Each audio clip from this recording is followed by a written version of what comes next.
대박이 나기를 좋아합니다. 뭔가 한 번에 많은 것을 얻고 싶어 하고, 다른 사람이 열심히 수고해서 얻은 것을 나는 한 번에 가지고 싶어 합니다. 그래서 길거리에 많이 보시면 로또 외에 방법 없다, 많은 사람들을 위해 한 번에 올라갈 수 있는 일이 당신이 일평생 노력하는 것보다 이렇게 로또 한 번 잘 긁으면 인생에 성공할 수도 있을 것이다 라는 가치관들이 세상에 난무합니다.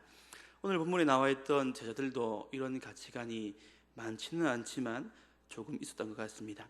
오늘 본문에 예수님께서 이제 예루살렘에 입성하셨습니다. 그리고 제자들 마음 가운데는, 그래, 이제는 예수님께서 대박을 터뜨리셔서 그의 나라를 세우시고 너와 나를 영의정, 좌의정, 우의정 세우실 것이다 라는 소망을 그들 가운데 가지고 있었습니다. 그리고 그 마음을 가지고 예루살렘에 입성할 때에 많은 사람들이 종려나무 가지를 꺾어서, 그리고 자기의 옷을 벗어서 호산나 호산나 다윗의 자손 예수여 우리를 구원하소서 라고 외쳤습니다.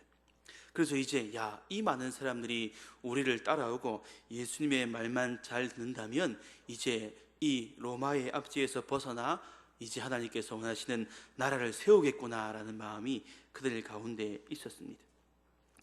이제 바리새인들도 오늘 읽으신 본문 앞 19절에 말하면, 바리새인들이 서로 말하되 볼지어다 너희 하는 일이 쓸데없도다, 보라 온 세상이 그를 따르는도다 라고 이렇게 바리새인들도 역시 얘기하였습니다.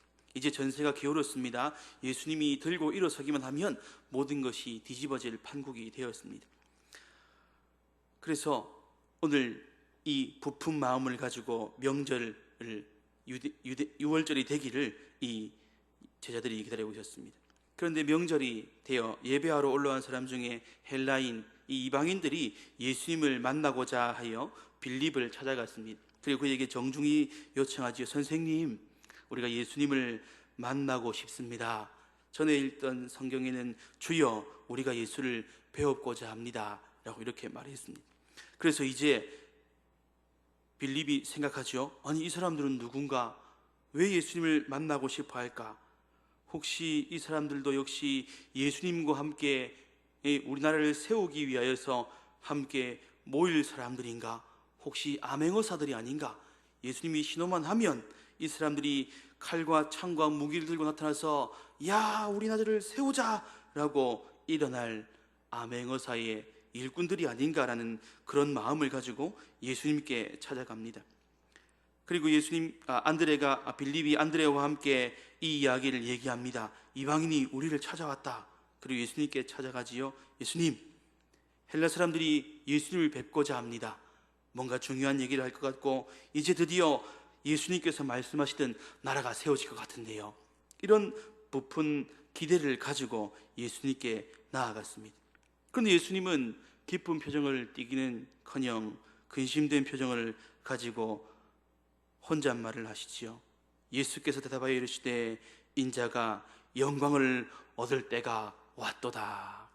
여기까지만 해도 그래, 이제 예수님께서 영광을 얻으셔야지, 왕의 자리에 올라가셔야지, 그래 우리 제자들이 그동안 얼마나 고생하고 수고하였는가, 로마의 압제에서 우리가 드디어 벗어날 때가 왔구나라고 그들이 생각할 수도 있었을 것입니다. 그런데 예수님께서 이어서 내가 진실로 너희에게 이르노니 한 알의 밀알이 땅에 떨어져 죽지 아니하면 한 알 그대로 있고 죽으면 많은 열매를 맺느니라. 그들이 기대와 정반대의 얘기를 하시지요. 나는 이제 죽을 것이야. 드디어 때가 왔다. 제자들의 입장에서는 이제 유대인들이 찾아와 이방인들이 찾아와 우리가 힘을 합하여 하나님께서 말씀하신 예비하신 이 새로운 왕국을 세울 것이다 라고 생각하였지만, 예수님의 입장에서는 이방인들이 찾아왔다는 것은 이들에게도 드디어 복음이 전파되어야 할 때가 왔구나, 그러기 위해서는 빨리 내가 대속의 사명을 감당하는 것, 십자가에 죽을 그 일이 속히 이루어져야겠구나, 이제 정말 때가 왔구나라는 것을 예수님께 이제 증거로 나타내는 것입니다. 사형수가 평소에는 거친 밥을 먹습니다. 꽁보리밥에 식은 김치 한 쪼가리로 밥을 먹다가 사형당할 날이 되면 흰 쌀밥에 고깃국에 잡채에 맛있는 음식이 들어온답니다. 그러면 사형수가 평소에 내가 안 먹던 거 먹는 거 보니까 오늘이 내가 죽는 날이구나, 그것을 예상한다고 합니다. 예수님께서도 이제 이방인들이 예수님께 찾아와 참 복음이 무엇인지, 우리가 어떻게 우리의 죄를 대속하고 하나님 나라의 백성이 될 수 있을 것인지 예수님께 찾아왔을 때에 예수님은 이들을 기쁘게 맞이하기보다는 근심에 쌓인 걱정으로, 그래, 이제 내가 죽을 때가 왔구나, 내가 미랄이 되어 이 땅에 여기서 죽어 썩어져 내가 이들을 살려야겠구나 라는 그 말씀을 예수님께서 이제 그들 가운데 하고 있는 것이지요. 그래서 예수님께서는 27절에 지금 내 마음이 괴로우니 무슨 말을 하리요, 아버지여 나를 구원하여 이 때를 면하게 하여 주옵소서, 그러나 내가 이 때를 위하여 왔나이다 라고 예수님께서 고백하고 계십니다.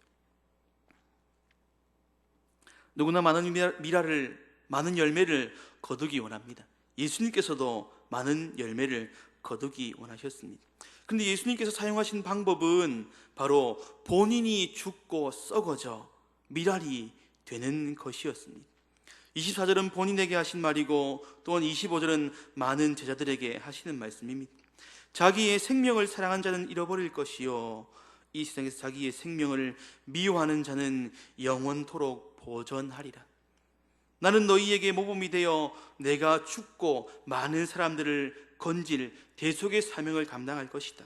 그리고 너희들 역시 너희의 생명을 사랑하기보다는 너희의 생명을 미워하여 너희의 생명을 드리라, 희생하라. 그럴 때에 너희의 생명은 영원토록 보존되리라 라고 예수님께서는 말씀하고 계신 것입니다. 우리가 죽을 수 있습니까? 다른 사람을 위해 죽을 수 있을까요? 예수님께서는 요한복음 15장 13절에 사람이 친구를 위하여 자기 목숨을 버리면 이보다 더 큰 사랑이 없다라고 말씀하셨습니다. 그런데 우리는 남을 위하여 죽기가 쉽지 않습니다. 때로는 가족을 위하여, 자녀를 위하여 내 목숨을 버리기도 쉽지 않지요. 호기 중에 사랑하는 사람을 위해 내 목숨을 기꺼이 바치겠노라 늘 결심하고 사시는 분이 계십니까? 그런데 예수님께서는 누군가를 위하여 자기 목숨을 버린다면 이것보다 큰 사랑이 없다고 말씀하십니다. 누군가 예수님을 모르고 있는 사람이 있다면 내가 그를 위해 내 목숨을 버렸어도 그 사람이 새 생명을 얻고 예수님을 영접한다면 내 목숨을 기꺼이 버리겠다 생각하는 분 계십니까? 그래, 이번 새 생명 전도 축제에는 내가 죽을 각오를 하고 한번 달려들어서 한 생명을 살려보겠다, 이런 각오를 하고 계신 분 계십니까? 그런데 우리가 이렇게까지 생명을 버려야 되나 말아야 되나 걱정할 필요는 없습니다. 왜냐하면 예수님께서 이미 우리 이런 고민을 하시고 요한일서 4장 10절에 이렇게 기록해 놓으셨습니다. 사랑은 여기 있으니 우리가 하나님을 사랑한 것이 아니요 하나님이 우리를 사랑하사 우리 죄를 속하기 위하여 화목제물로 그 아들을 보내셨습니다 라고 말씀하고 있습니다. 그렇다면 우리가 할 일은 무엇일까요? 우리가 비록 죽을 필요까지는 없겠지만 죽기를 다하여 바로 예수님을 소개하는 것입니다. 내가 사랑하는 남편, 아내, 부모, 형제, 나는 당신을 위해 죽을 수는 없지만 예수 그리스도께서 당신을 사랑하셔서 죽으셨습니다. 그분의 죽으심으로 말미암아 당신과 나는 새 생명을 얻게 되었습니다 라고 그것을 죽기까지 열심으로 전하는 것이지요. 지금 우리가 전하지 않는다면 혹 그들이 지옥의 고통 가운데 나사로의 이야기에 나오는 부자처럼 왜 나를 전도하지 않았냐, 왜 내게 예수 그리스도의 사랑을 전하지 않았냐 라고 원망을 들을 때는 우리는 이미 늦을 수도 있습니다. 우리가 그들을 위하여 죽을 수는 없지만 죽을 만큼 힘쓰고 애쓰고 전도하는 것, 그것이 바로 예수님께서 나를 위해 죽으신 그 열매에, 그 은혜에 보답하는 길입니다.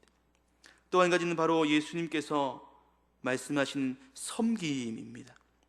오늘 읽으신 본문 가운데 사람이 나를 섬기려면 나를 따르라 이렇게 기록해 있습니다. 예수님은 우리에게 섬김을 요구하고 계십니다. 섬김은 종, 즉 예수님의 명령과 말씀에 두말하지 않고 복종하고 순종하는 것이지요. 우리가 예수님의 종이 되어 그분의 말씀과 그분이 걸어가시는 그 길을 따라가는 것입니다. 예수님께서는 왕이시지만 우리를 위하여 친히 종이 되셨습니다. 마가복음 10장 45절에 인자가 온 것은 섬김을 받으려 함이 아니라 도리어 섬기려 하고 자기 몫을 많은 사람의 대속물로 주려 함이다 라고 예수님께서 말씀하셨습니다. 자, 가장 큰 섬김이 무엇이냐? 가장 큰 헌신, 가장 큰 사랑이 무엇이냐? 그것은 바로 자기의 목숨을 내어놓는 섬김이다 라고 예수님께서 말씀하셨습니다. 내가 사랑하는 대상에게, 내가 전도하려는 대상에게 그들에게 애통하고 한 영혼을 불쌍히 여기고 사랑하는 마음이 있다면 예수님처럼 섬김이 있어야 합니다. 섬김이 없이는 예수 그리스도의 그 사랑을 도저히 전할 수가 없다는 것입니다. 그냥 예수님 믿으세요, 예수님이 당신을 사랑하십니다, 그 말은 이미 세상에 흔해 빠진 사랑이란 단어 가운데 묻혀서 그것이 사랑이냐? 세상 가운데도 있도다 라고 세상 사람들은 그 사랑을 관심 없어 할 것입니다. 그러나 예수님처럼 섬기는 사랑, 나눠지는 사랑, 내 자신을 드리는 사랑, 내 것을 내 것으로 여기지 않고 그 열매를 맺기 위해 드리는 헌신이 있을 때에 이 사람이 왜 나를 위해 이렇게 헌신하는가? 왜 나를 위해 이렇게 수고하는가? 이것이 예수 그리스도의 사랑이구나라고 깨달을 수 있는 것입니다. 열매라고 말씀드리니 제가 농사 지었으니 벼에 대해서 한번 얘기 드리겠습니다. 60년대 70년대를 겪으신 분들은 쌀이 없고 먹을 것이 없어 굶주리고 보릿고개를 다 넘으셨을 것입니다. 고구마, 감자, 옥수수 그것도 없으면 풀뿌리, 나무 껍데기, 백기가 묵고 살았습니다. 그래서 박정희 대통령께서 70년대에 우리나라도 이제 잘 먹고 잘 살아보자 해서 이집트에서 벽시를 들여왔습니다. 그래서 박정희 대통령의 희자, 농사 농자를 지어서 희농 1호라고 이름을 지었습니다. 그리고 이것으로 기쁜 농사를 지어서 우리가 보릿고개를 넘겨보자라고 했습니다. 그런데 희농 1호는 우리 토양에 맞지 않아서 농사에 실패했습니다. 그래서 이후에 박정희 대통령께서는 어떠한 상품에도 내 이름을 달지 말라라고 명령하셨어요. 그런데 진짜 기적의 벽시가 나온 것은 71년입니다. 서울대의 허문회 교수가 일본 벼와 대만 벼를 교배하여 만들었던 우리가 잘 알고 있는 통일벼입니다. 통일벼. 이 기존의 이삭 한 알에 한 줄기의 나달이 80에서 90개가 맺히는데요. 근데 반면에 통일벼는 기본적으로 120개, 130개, 많게는 200개, 300개의 나달이 여물었습니다. 그래서 배고픈 백성들에게 기쁨을 선사할 수가 있었다는 것이지요. 그래서 하나를 씹으면 120개, 130개, 200개, 300개의 나달이 여무는 이 기적에 대해서 저는 굉장하게 생각하고 있었습니다. 예수님께서는 분명히 목수의 아들이셨습니다. 그래서 나무의 재질, 못 박는 방법, 톱질을 하는 방법, 나무의 결 이렇게 말씀하실 수도 있었는데 열매에 관해서 이야기하시는 것, 이것은 바로 농사에까지 정통하신 분명하신 전능하신 하나님이시며 저같이 농사밖에 모르는 사람에게도 하나님께서 기뻐하신 열매가 어떠한 원리를 가지고 열매를 맺게 하시는지 깨닫게 하시는 것을 볼 때에 정말 예수님은 하나님이시구나를 저는 느끼기도 합니다. 열매 심는 것, 즉 나락을 심을 때 한번 생각해 보십시오. 작년에 골라놓은 좋은 벽시를 큰 고무다라이에 부어서 물을 가득 붓습니다. 그리고 벽시 살균제를 넣고 한참을 묵혀 놓습니다. 그러면 쭉정이는 물 위에 둥둥 떠오르지요. 그러면 소쿠리로 걸어서 밖에 탁 패대기 칩니다. 그리고 막대로 또 한참 졌으면 또 보글보글 하면서 쭉정이는 물 위에 떠오릅니다. 그러면 또 그것을 걸러서 밖에 퍼냅니다. 그러면 나중에는 잘 소독되고 준비된 알곡들이 이제 땅에 뿌려지기를 기다리고 있습니다. 그리고 그것들을 상토 흙에 못자리에 쫙 물을 대서 깔아놓고 모판에 벽실을 뿌린 후에 흙을 두텁게 쫙 깔아놓습니다. 그러면 거기서부터 이제 생명이 움트기 시작하는 것이지요. 예수님께서 오늘 본문에 말씀하시길 한 알이 그대로 있으면 한 알밖에 안 되지만 그것이 땅에 묻혀 죽으면, 예수님께서 십자가에 죽으시고 희생을 통하여 그 사랑을 나타내실 때에 진정 한 알이 아니라 많은 열매를 맺을 수 있는 것을 예수님께서는 말씀하고 있습니다. 어떠한 열매라도 땅에 묻히지 않고 열매 맺는 것은 없습니다. 땅에 묻혀야지, 죽어져야지, 희생해야지, 숨이 죽어야지 많은 열매를 맺는다는 것이지요. 여기서 한 가지 질문을 드리겠습니다. 씨가 뿌려지면 가장 먼저 잎이 날까요? 뿌리가 날까요? 잘하시네요. 뿌리부터 납니다. 그리고 뿌리, 잎, 줄기, 꽃, 열매를 맺는 것이 대부분 열매 맺는 작물의 순서입니다.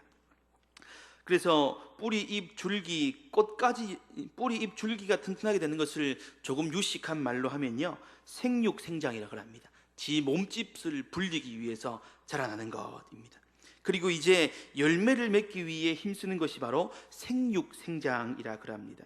그래서 이 기간이 되면 이 벼는 영양분을 물을 모으고 써서 처음에는 생육하기 위해, 키가 크고 잎이 많아지기 위해 힘을 씁니다. 그리고 이제 생식 생장이 들어가게 되면 이제 키 크는 것은 그만둡니다. 그리고 꽃을 피우고 열매를 맺기 위해 온 힘을 쏟는 것이지요. 결실을 위해, 열매를 맺기 위해 죽을 힘을 다하는 것입니다. 씨가 심어져 열매를 맺기 위해 이렇게 2단계, 성장하기 위한 것, 열매를 맺기 위한 2단계를 거칩니다.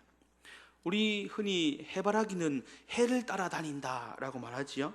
그리고 이것을 좋은 말로 빗대어 주바라기라고 합니다. 항상 주님을 바라보는 자.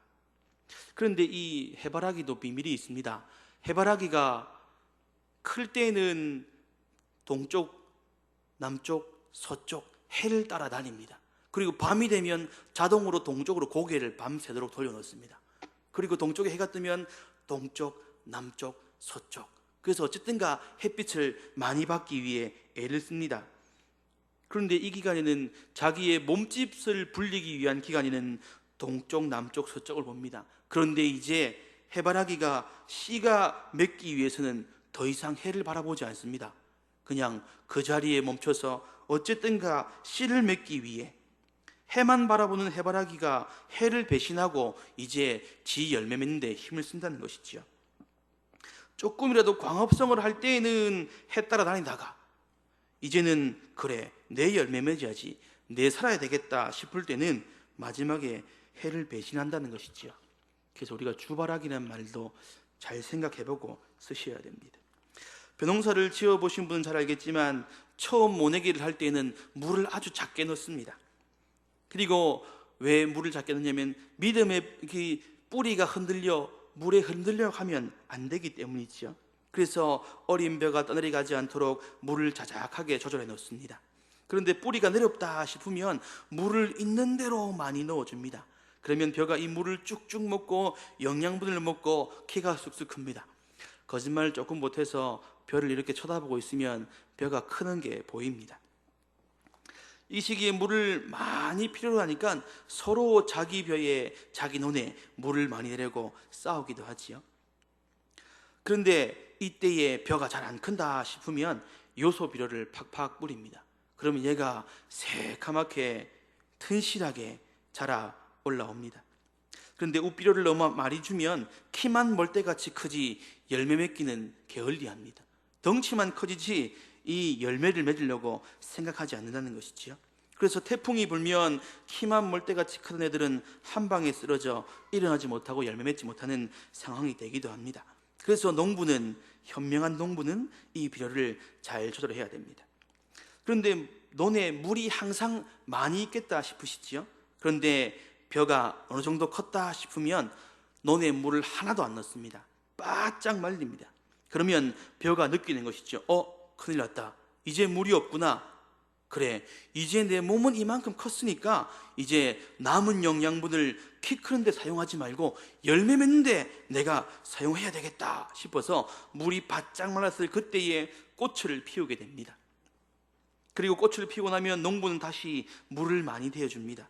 그럼 이제 키를 키우고 몸을 불리는 것이 아니라 열매 맺는데 온 힘과 양분과 애를 씁니다.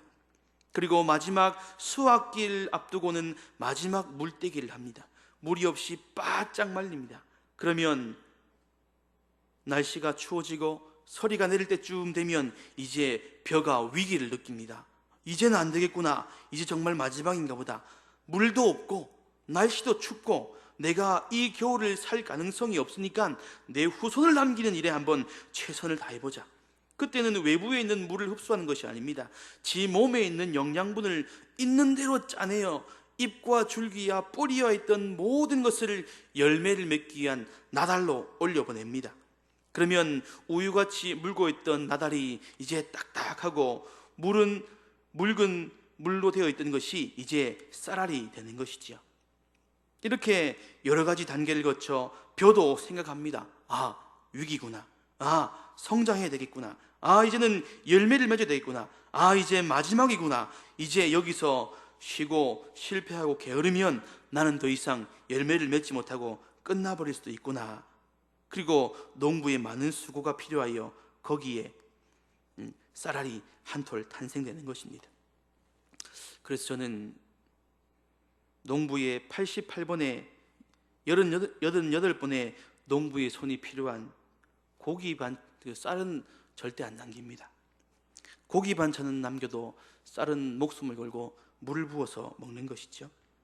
여기서 중요한 건 제가 밥을 안 남긴다는 것이 아니라 우리가 영적인 열매를 맺기 위한 단계도 이와 같다는 것입니다. 오늘 예수님께서 한 알의 밀알이 땅에 심기어져 라고 말씀하셨지만 그 속에는 이렇게 복잡한 과정들이 있습니다. 성도님들, 하나님께서 여러분들을 사랑하는 한 알의 열매로 심으셨습니다. 그러면 지금 나는 영적으로 어느 단계에 와 있을까요? 아직도 뿌리를 내리지 못해서 물이 출렁출렁거리면 흔들리는 어린 이삭으로 남아 있습니까? 이제 겨우 뿌리를 내려 바람에 흔들거리는 단계에 남아 있습니까? 이제 잎을 내고 줄기를 튼튼하게 세우고 이제 겨우 내 신앙 성장하기 위해 노력하고 발버둥 치는 단계에 있습니까? 아니면 이제 그래 열매를 맺어야 되겠다. 내가 신앙이 이 정도 성숙했으면 이제 내가 아닌 다른 새 생명을 성장시키기 위해서 재생산을 위해서 힘써야 되겠다 싶어 꽃을 피우고 계십니까? 아니면 이제 모든 에너지를 한 생명의 열매를 연글기 위해 애쓰고 있습니까? 이 두 가지 질문을 드린다면 여러분은 나 자신을 성장시키기 위해 섬김을 받기 원하십니까? 아니면 다른 열매를 맺기 위해 섬기고 애쓰고 희생하고 계십니까? 섬김은 정말 달콤한 것입니다. 누군가 나에게 관심을 가지고 좋은 말을 하고 보살펴주고 격려하고 나의 성장을 위해 영양분을 공급해 주는 것처럼 기쁜 일은 없을 것입니다. 그런데 다른 사람의 섬김을 받는 것, 그 받은 영양분을 나의 성장을 위해서 사용한다면 이 식물에는 문제가 있겠지요. 이미 자랄 대로 자란 나에게 섬김을 달라. 다 자란 벼가 나에게 요소 비료 좀 더 주세요. 저는 아직 더 키가 커야 됩니다. 난 아직 열매 맺을 때가 되지 않았습니다. 나를 더 섬겨주십시오. 나에게 더 관심을 가져주십시오 라고 말하는 것과 같지요. 예수님은 섬김에 대하여서 예수님은 성장과 키 크는 것을 위하여서 우리에게 양분을 주십니다. 은혜를 주십니다. 많은 기쁨과 즐거움을 주시기도 하시지요.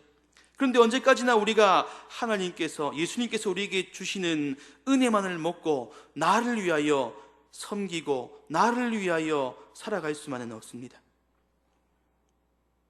언제까지 내 몸집을 불리고 나는 아직 신앙생활의 어린아이야, 나는 아직 섬김을 받아야 돼. 나는 아직 하나님께서 내게 주신 은혜만을 갈구할 때야 라고 이렇게 영적인 답만만을 추구할 때는 우리가 아니라는 것이지요.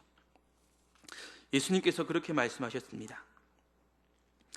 자기의 생명을 사랑하는 자는 잃어버릴 것이요 이 세상에서 자기의 생명을 미워하는 자는 영생하도록 보존하리라 라고 말씀하셨습니다.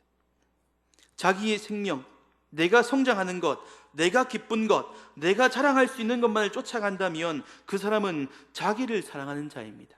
그 사람은 열매 없이 그냥 한 인생으로 끝나고 말 것입니다. 그런데 그 사람이 자기의 생명을 미워하는 것, 그래 내가 나한 생명 살기 위해 하나님께서 주신 은혜, 다른 사람들이 나를 위해 섬기는 섬김을 먹고만 있다면 나는 거기서 생명이 끝난다는 것이지요.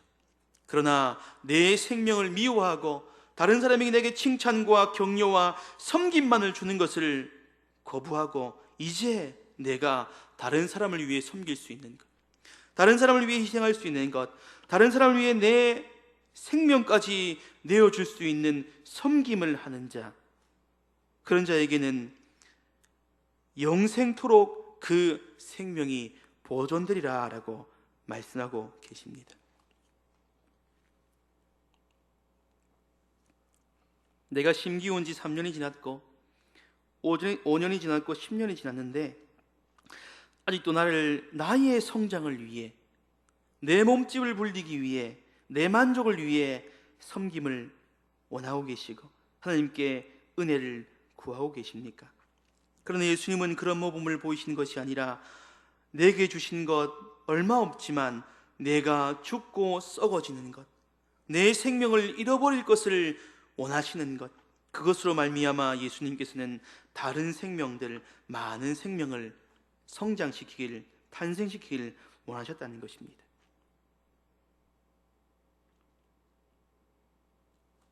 한 생명을 주를 섬기듯 섬긴다면 단 한 사람을 부여잡고 내 생명을 다하여 그를 살리기 위해 기도하고 섬기고 간구한다면 오늘 예수님의 말씀처럼 내 생명 여기서 끝나버리는 것이 아니라 그 생명으로 말미암아 다른 생명, 많은 생명들이 새롭게 탄생되고 자라나며 또 그들이 땅에 심기어지는 이 복음의 재생산이 계속하여 일어날 수 있다는 것입니다. 매일 전도 때나 특별히 전도 축제가 되면 우리는 그렇게 생각하기도 합니다. 야, 벌써 1년이 다 가나? 뭐 전도 축제는 매년 하는데 달라지는 게 없노? 그것은 왜일까요? 그것은 우리가 예수님처럼 나 한 사람 들여 미랄이 되어 죽기까지 섬기고 예수님의 가신 그 걸음을 따라가는 자가 없기 때문입니다. 우리들의 착각은 대단한 것, 세상에 많은 힘을, 권력을 가지는 것, 오늘 제자들처럼 많은 사람들이 우리를 따라오니까 예수님께서 명령만 하기만 하면 하나님의 나라를, 예수 그리스도의 왕국을 세울 것이라는 착각에 빠져 있습니다. 그래서 우리 기독교가, 우리 복음이 전달되기 위해서는 우리가 힘을 키우고 능력을 가지고 세상 가운데 목소리를 높이는 것이다 라고 생각해왔고 지금껏 그렇게 많은 교회들이 달려갔습니다.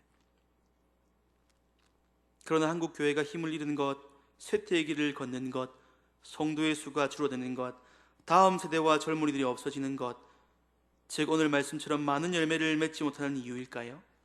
이유는 무엇일까요? 권력을 가지지 못했기 때문일까요? 힘이 없어서입니까? 능력이 없어서입니까? 아닙니다. 그것은 단 하나, 우리가 그 누구도 썩어지는 미랄이 되려 하지 않기 때문입니다. 예수님은 우리를 보고 나를 따르라, 나를 섬기라, 죽어라 라고 말씀하시지만 아무도 죽기는 바라지 않고 어떻게 하면 한 방에 뒤집을 수 있을까? 어떻게 하면 높은 자리에 올라가 큰 소리를 칠 수 있을까라는 세상의 방법만 쫓아갔기 때문입니다. 예수님께서는 분명히 약속하셨습니다. 우리가 죽어진다면 분명히 많은 열매를 맺을 것이다. 너희의 성장, 너희의 자랑을 위해 자기의 생명을 사랑하는 자는 잃어버릴 것이고, 생명을 미워하고 나를 위해 섬기고 희생하고 죽기 위해 나를 따르는 자는 내가 그 생명을 영원토록 보존하리라 라고 분명한 약속을 하고 계신 것이지요. 그리고 또 한 가지 그 영광, 예수님께서 말씀하신 내가 인자가 영광을 얻을 때가 왔도다 하신 그 영광은 이 땅에서 주어지는 영광이 아니라 26절에 나와 있지요. 사람이 나를 섬기려면 나를 따르라. 나 있는 곳에 나를 섬기는 자도 거기 있으리라. 바로 하나님 나라의 백성, 천국 백성이 되게 하시겠다는 틀림없는 약속. 그리고 또 한 가지, 사람이 나를 따라 섬기면 내 아버지께서 그를 귀히 여기시리라. 하나님께 인정받을 것이다. 이 땅 가운데 있는 사람들에게 칭찬과 명성과 많은 사람들에게 박수를 받지 못할지라도 아버지께서 그를 인정하시고 그를 칭찬하시고 그를 귀히 여길 것이라고 예수님께서는 분명히 약속하고 계신 것이지요. 사랑하는 성도님들, 전도축제가 예비되어 있습니다. 예수님께서는 이 가운데 한 방을 바라지 않으십니다. 많은 열매를 맺기를 원하시지만 그 열매를 얻는 방법은 예수님처럼 땅에 떨어져 죽기까지 희생하는 희생, 내가 성장하고 내가 자랑하고 내 생명을 사랑하는 자가 아니라 이 세상에서 자기의 생명을 미워하고 예수님을 위하여 예수님을 섬기며 따라가기 위해 자기의 것을 내어 자기에게 주신 은혜와 자기에게 주신 능력과 자기에게 주신 달란트와 은사와 생명을 드려 예수님을 따라 생명을 미워하기를 원하는 자, 그 자들을 통하여 많은 열매를 맺기 원하시는 것입니다. 사랑하는 성도님들, 전도의 방법은 다른 것이 없습니다. 예수님께서 하신 단 두 가지의 방법, 사랑하는 것, 섬기는 것. 그것으로 말미암아 오늘도 예수님께서 우리를 열매 맺으신 것처럼 우리를 통하여 한 열매가 땅에 떨어져 죽어 많은 열매를 맺게 하는 하나님의 영광과 하나님의 기쁘심을 드러내는 사랑하는 성도님들 다 되시기를 바랍니다.